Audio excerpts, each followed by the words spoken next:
We are recording tonight's event. We do that every so often, not all the time. So that if you have a friend unable to come, they can come to their computer and watch this. We'll put it on the computer for you to share with other people. Okay, Usama, take the chair. Just almost, I can't see. Yes. I would have never read. No, you speak. It doesn't match. It doesn't match. All right. Good evening, my amazing patriots. We have a full schedule tonight with a couple of rock stars on the agenda, so I'll be very brief. First, we'll stand to say the Pledge of Allegiance as only we Americans can. The flag is here.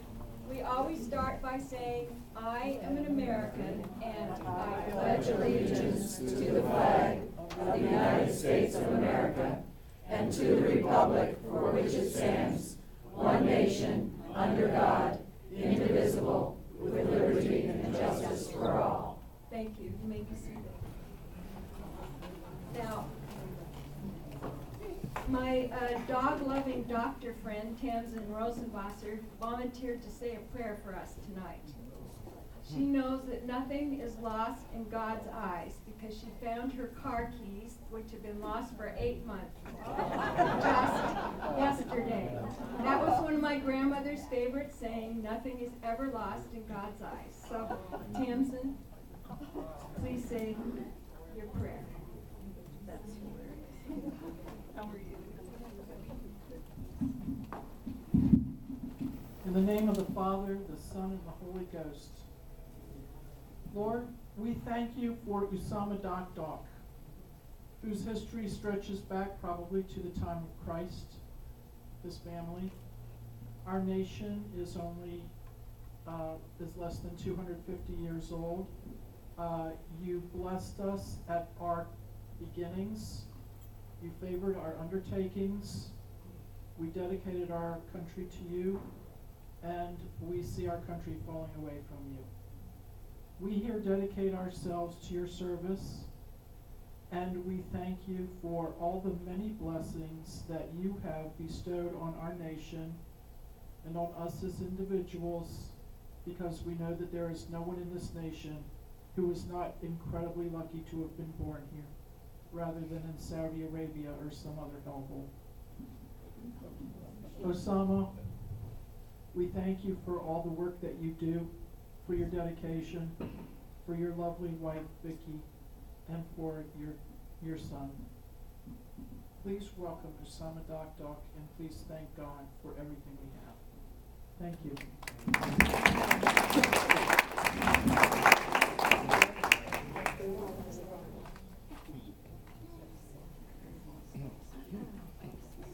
Now, Kathy Bolam, who is our civic role model, has asked for your brief attention in hopes of saving face for our local government. So, Kathy, would you like to make your announcement for us?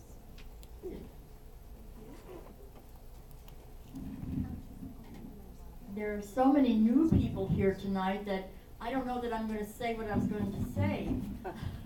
I was going to ask, what does it take to get you angry?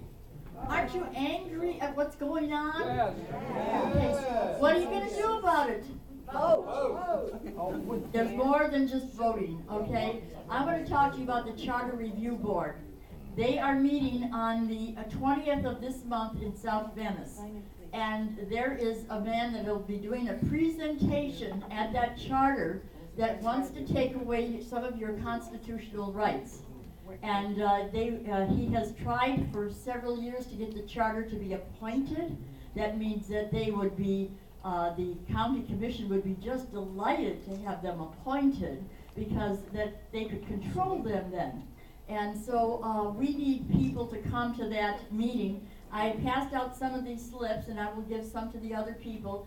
When I have something important on my agenda, I tape this to the bathroom mirror. That way I can't forget. In other words, you need to come. The only excuse for not being there is if you're hospitalized or dead. Okay? If it's your TV program, if it's your 50th wedding anniversary, whatever. You know, our founders gave up their lives, their fortunes, and their sacred honor. And we aren't doing the same. And yet we're at the crossroads right now that either we take our country back and we become active and we speak up. I see on the news sometimes in other countries, there's thousands that congregate to protest. And yet when we call for something for a protest, we get 20 people. I'd like to see that auditorium filled. It's in South Venice. It's at the county courthouse, 6 o'clock on the 20th. So be there or be square. Amen. And it does make a difference. It does. Just being there makes a huge difference, believe me. So in addition to the Charter Review Board meeting on the 20th, we have the first conservative debate on Fox in the year 2016 on the 14th. I'm sure you're going to want to tune in to the Fox debate on the 14th. We also have a rally on behalf of Israel at the Kissing Statue January 31st at 3 o'clock in the afternoon. We're trying to avoid the earlier hours where it's hot. We're trying to expand our group. We had maybe 25 or 30 last time. We'd like to see 50 this time. All right. Who's having the rally day? Bob Kunst, who comes all the way over from Miami, Okay. is doing the rally And he's here. doing it 3 He's wonderful. He's put on hundreds I know. of these rallies. I called Okay. and told him to do it. Now, Mordecai Kadar is our world-renowned guest next month. We are co-sponsors of his event, along with the Jewish Federation and the Ministerial Association of Florida and another group which I failed to mention. It's going to be held not here. We're not meeting here. We're going to meet at the Beatrice Friedman Center, which is at 580 McIntosh, which is the Jewish Center area. And Mordecai is an Israeli scholar of Arabic literature, and he understands very well the Palestinian position and that of the Arabs. He was with the IDF in Israel for 25 years, and he's really a rock star all over Israel. He's stopped and greeted by people when he's out in public, and people here are getting familiar with him as well. He's spoken twice here. This will be his third visit. Jack and I heard him when we were in Israel. So I have handed out a list. Unfortunately, I didn't make enough of these lists. There are 20 vocabulary words on that list. And I'm hoping that by the time the evening is over, you will be very familiar with all of the terms on that list. Most of us weren't at all familiar with these vocabulary terms before Obama took office. And, I should say, before he came to power. It is most important for you to do some further research on these terms. However, I expect Usama will incorporate most of these terms into his presentation tonight. It's imperative that we catch up with the fourth graders around the world who are Muslims. It's important that our fourth graders know as much as others their own age in the Muslim countries, where 2 billion Muslims practice this ideology. It's up to 2 billion folks. It used to be 1.65. The latest figures show 2 billion Muslims in this world. According to some resources, the Muslim population will eclipse that of the Christians come the year 2070. Now, one very good note, 469 members of our Congress are up for re-election this year out of 535. And if you can believe, like I do, that term limits might help save America, then I suggest you vote to replace each and every congressman and senator up for re-election, even if you like what they've done. Now, my husband disagrees with me on this. He said, if you like them, keep them there. But I'm saying, no, get rid of them. But we've been married over 30 years, so it's okay. Okay, so we need new blood and people not beholden to each other, but to we the people. And that's the only way we can do it. I have voter registration cards up here. These are application forms. I asked the lady who has helped me keep my house clean for 15 years whether or not she was registered to vote, and she said no. I was shocked. She is a citizen. Her parents never registered to vote and have never voted. So today, when she came to my house, she said, "You'll be proud of me, Dad. I registered to vote." And I said, "Oh my God, that's fantastic." And this is all you need to do. You need to speak to the people who you know, people who work with you, people who are around you, people that you're just acquainted with. Don't be afraid. Ask them if they're registered to vote. Because if they have not registered as a Democrat or a Republican, they cannot vote on March 15th. We don't want them to vote if they're a Democrat. Yeah, well, we have to be honest, though. We have to say that we want them to register. The forms are up here. All they need to do is fill it out, sign it, and mail it in. Put it in an envelope with a stamp. And the churches need to help us. The churches need to be talking about this. They need to be getting people to register to vote. They need to be talking about the topics like what we're talking about tonight. They shouldn't be keeping quiet about what's happening in our backyard or next door or maybe, in another country. We need to look at what's happening everywhere, and we need to get our priests, our rabbis, our ministers to speak about these things, because the churches can do more than you ever imagined. Now, Usama is a rock star, and he's ours.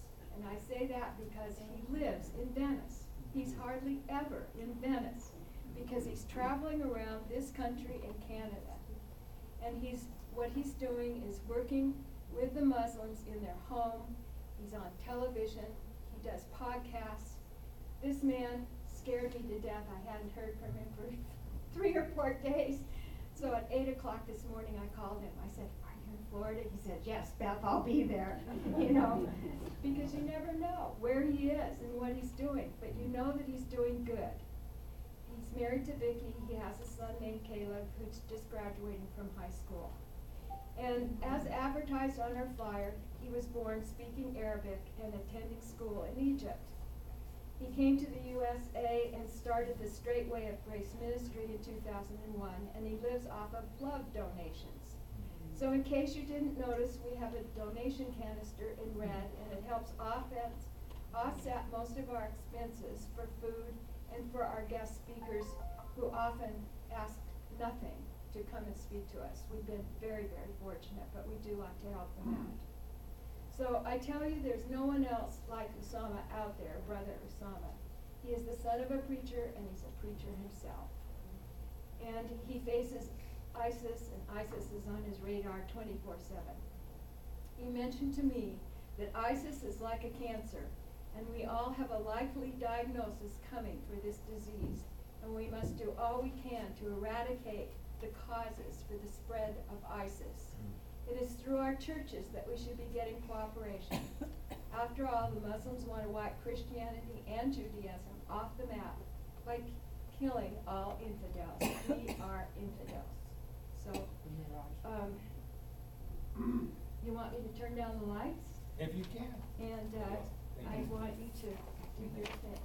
Thank you, Usama.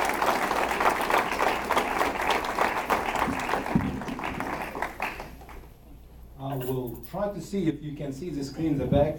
Maybe I'll adjust it a little bit here. And good evening, everyone. Good evening. How's everybody doing? Great. Outstanding. I'm telling you, I'm so excited about tonight. Believe it or not, this is a brand new presentation. You may see me quoting some of the verses which we have quoted in the past, but the whole entire presentation is new. I just put it together this afternoon. We finished it. If I see any error or mistakes in my presentation, forgive me.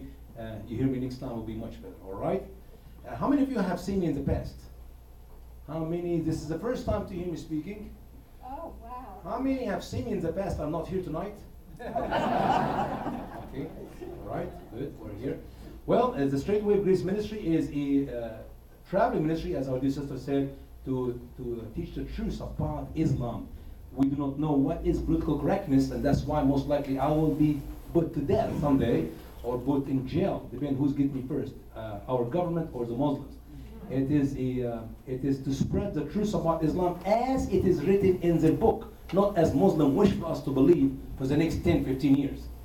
Because as you're going to see, there's two different Islam. The soft Islam, when Muslims do not have the upper hand, and the real Islam that is 15 years from now, as you see in all over Europe and different places. I know Brother David want me to slow down, so I'm going to do my best to slow down. At the same time, try to listen a little bit faster so we can get close to the middle. All right. We're going to skip For the last 1,400 years, Muslims worldwide have considered only one book to be the perfect. We're going to skip the video. You can see it on our website somewhere else. All right, this thing needs to go down here. I don't know if you'll be able to see the top or not. How about that? I'm telling you, I'm super fast. Okay, you can listen to us every day on VCY. How many of you listen to my program on VCY every day? Okay, there's not too many radio stations in the country, because I believe 103 stations in all over America. This program should be in every station in America. Talk to your Christian radio station and ask them to broadcast our radio programs, which is only a half hour, and then you can listen to it online, vcyamerica.org. That is at 1:30 here, 1:30 to 2 o'clock, 1:30 to 2 o'clock in Florida. Now, how many of you listen to our weekly program on Saturday night on Blog Talk? Anybody? Guys, I've shared this with you last time I was here. Hello? Saturday night, 10 o'clock, for those who do not go to bed with the chicken, like you'll be up late. Now you go to Blog Talk Radio and you can listen to our weekly program. That is when you know everything happening around the world in that week. Real new stuff every week. We don't repeat ourselves. Because believe it or not, it's only 2 hours. I wish I had like 4 hours, 5 hours to cover what happened every week. Turn your phone off. All right. Now, this is our brand new presentation by the title, Revealing the Truth About ISIS. Revealing the Truth About ISIS. We're going to be watching a bunch of videos, and I'm going to be talking, and I'll share some verses from the Quran. Just a couple months ago, I was doing a crosstalk radio station that is nationwide with Brother Jim. And we covered what Mr. Nahid Awad, the head of CARE, said about ISIS. Nahid Awad said, ISIS are not Islam, have nothing to do with Islam. They are bad people. And I challenged him a good couple months ago on that radio program, which I know CARE listened to, because whenever I will be on crosstalk, they always listen to us. They used to call, but they quit calling because I made shish kebab out of them every time they call. But I challenge Nahid Awad, and any Muslim, as a matter of fact, to debate me on ISIS. And my challenge was this: if he can show me one thing ISIS is doing, or one thing ISIS is teaching does not fit with the hardcore of Orthodox Islam, he will win the debate. Just one thing. Can you imagine? With all what ISIS is doing, if you can find something ISIS is doing or saying does not fit with the teaching of Allah in the Quran or the commands of Muhammad in the Hadith, then he wins the debate. It will be so hard for me to win the debate, because he always needs to get 1 point. Obviously, until today, I never heard from him. Nor any Muslim will debate me on that topic, as you can see why tonight. Let's first watch this video. This will teach you a little bit about history. It's only 6 minutes to learn about. For those who never know anything about ISIS, here's a quick summary of the history of ISIS, all the way from the day when Afghanistan was taken by the Russian until today. The Islamic State of Iraq and Syria is a phenomenon so terrible and shocking it seems impossible. It controls an area the size of the United Kingdom, commits mass atrocities, and launches terror attacks abroad. But to understand ISIS, it helps to tell the story of its rise. And that story begins far away and many years before the group existed. In 1979, the Soviet Union invades Afghanistan to defend a puppet dictator against rebels. Young men from the Middle East flock in to join the rebels. Many see it as a religious struggle, and some develop extremist views. Among them is a well-educated young Saudi named Usama bin Laden. Also in Afghanistan is a semi-literate former street thug from Jordan who calls himself Abu Musab al-Zarqawi. They do not get along and never will, but will create the groups we today know as Al-Qaeda and as ISIS. The Soviets withdraw in 1989, and the Arab fighters eventually go home. Bin Laden grows Al-Qaeda into a global network to continue the struggle against Islam's enemies. Zarqawi forms his own group, but it fizzles. But both men later return to Afghanistan, now ruled by the Taliban. On September 11, 2001, Al-Qaeda attacks America from its base there. The U.S. invades Afghanistan, bin Laden flees to Pakistan. Zarqawi, still obscure, flees to a remote and lawless corner of Iraq. 2 years later, the US does something that will transform the Middle East and set the stage for ISIS. My fellow citizens, the dangers to our country and the world will be overcome. The Americans topple Saddam Hussein's secular, mostly Sunni dictatorship, and it disbands the Iraqi army. Thousands of Sunni Iraqi soldiers, angry and unemployed, join the insurgency. Jihadist groups, who are also Sunni, see this as a repeat of the Soviet invasion of Afghanistan, and again they flood in to fight. Zarqawi is among them. Zarqawi's group eventually becomes Iraq's most ruthless. He especially attacks Shia, deliberately sparking a Sunni-Shia civil war. By 2004, Zarqawi is a jihadist superstar. Al-Qaeda, isolated and weakened, attempts to bolster its image by forming an alliance with Zarqawi's group, which becomes known as Al-Qaeda in Iraq. But in 2006, Iraq Sunnis rise up against Zarqawi, and the US kills him in an airstrike. Over the next few years, Al-Qaeda in Iraq is largely defeated.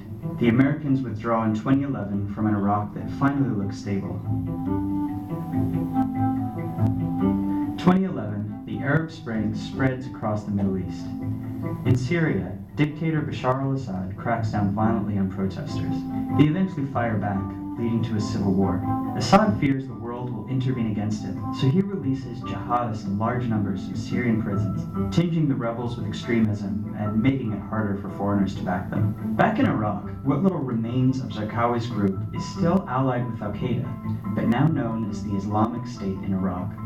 It's led by a bookish religious scholar who calls himself Abu Bakr al-Baghdadi. In 2012, Baghdadi sends a top deputy to Syria to start a new Al-Qaeda branch to fight alongside the rebels, Jabhat al-Nusra. Baghdadi attacks a series of prisons in Iraq, frees former jihadists, and recruits new ones, growing stronger. In April 2013, Baghdadi announces he is taking control of all Al-Qaeda allied forces in Syria and Iraq. His group expands into Syria, becoming the Islamic State of Iraq and Syria, or ISIS. Al-Qaeda rejects Baghdadi's power grab, and in 2014 formally exiles him. The two jihadist groups, long at odds, are now at war. ISIS grows powerful in Syria, in part because Assad tolerates its rise, which he does because it divides his enemies within Syria, and because foreign powers are too focused on ISIS now to worry about Assad. By June 2014, ISIS has built an army in Syria, and it launches a military-style invasion into Iraq. The Iraqi army, weakened by corruption, folds with little fight, and many Sunnis are tired of their Shia-dominated and increasingly authoritarian government, and welcome, or at least tolerate, ISIS's arrival. Within days, ISIS controls a third of Iraq and a big part of Syria. ISIS's goal is more audacious than anything imagined by Al-Qaeda: to revive the ancient caliphate and expand it to encompass all Muslims.